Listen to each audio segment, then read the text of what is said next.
When you think of Nepal, you probably picture the Himalayas, right? Well, cascading down from those towering peaks is this incredible network of powerful rivers. For decades, people have looked at all that water and seen a kind of sleeping giant, a massive untapped source of energy. So today we're going to dive into Nepal's super ambitious plan to finally awaken that giant. The goal? To harness all that water, generate a ton of electricity, and really completely reshape the country's economic future. So, what does this dream look like in actual numbers?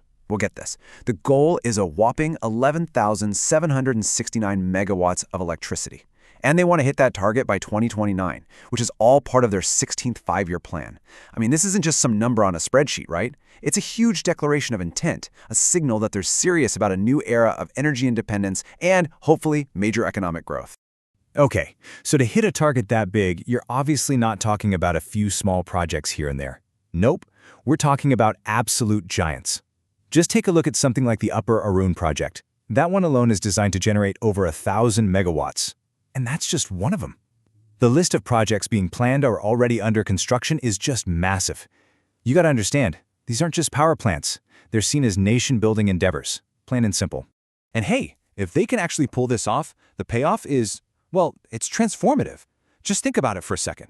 A future with real energy security, where you're not relying on imported fuels, that could spark huge economic growth, creating something like 400,000 jobs. And it doesn't stop at their borders. Nepal could actually become a major energy exporter to its neighbors. And the best part? They'd be doing it all while seriously cutting their carbon emissions. The upside here is just incredible. So that's the big, incredible vision. But, the journey from a dream to reality is, well, it's never easy, is it? There's a literal, and you could say a figurative mountain of challenges standing between Nepal and this hydropower revolution.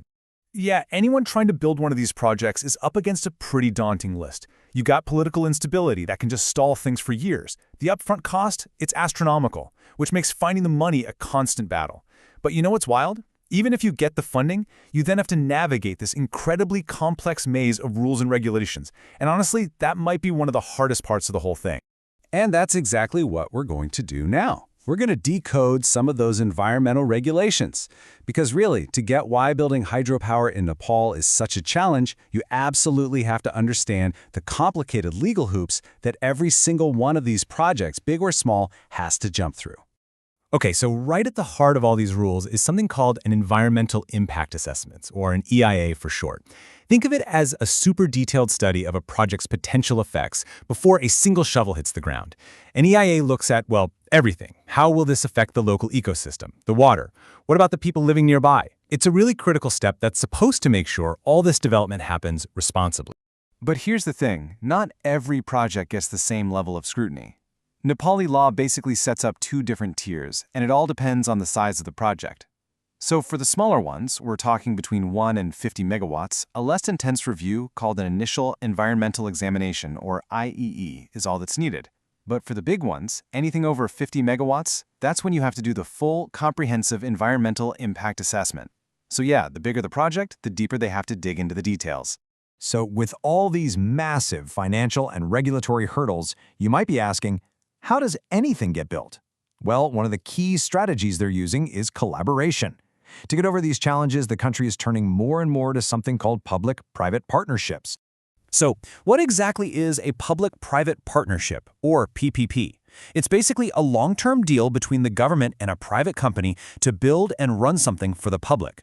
Generally, the private company brings the money and the know-how to get it done efficiently. The government, on the other hand, provides the regulatory framework and oversight. It's really all about sharing the risk and, hopefully, using the best strengths of both sides. And a really common way this happens is with a model called Build, Operate, Transfer, or BOT. It's pretty much what it sounds like, a simple three-step process. Step 1, a private company comes in and builds the whole thing, like a new dam. Step 2, they get to operate it for a fixed amount of time, say 20 or 30 years, and they make their money back by selling the power. And then step 3, once that contract is up, they transfer the whole thing back to the government. It's theirs now.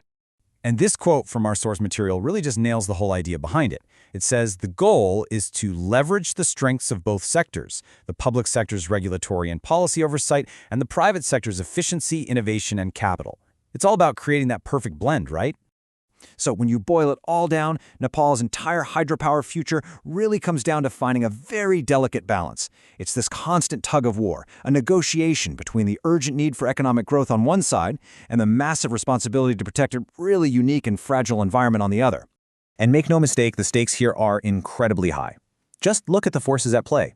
You've got this huge economic need. We're talking single projects that can cost nearly $2 billion. You've got that massive national energy goal of almost 12,000 megawatts. But pushing back against all that are these complex but absolutely essential environmental laws that are there to protect Nepal's national heritage. And these powerful forces are just always in tension with each other. And that really brings us to the one big question that hangs over all of this. Can Nepal actually do it? Can it navigate this incredibly complex landscape and strike that perfect balance between pushing for rapid growth and protecting its environment? Because, honestly, the answer to that question is what will decide if Nepal can finally unlock all that amazing hydropower potential and truly power its own future for generations to come.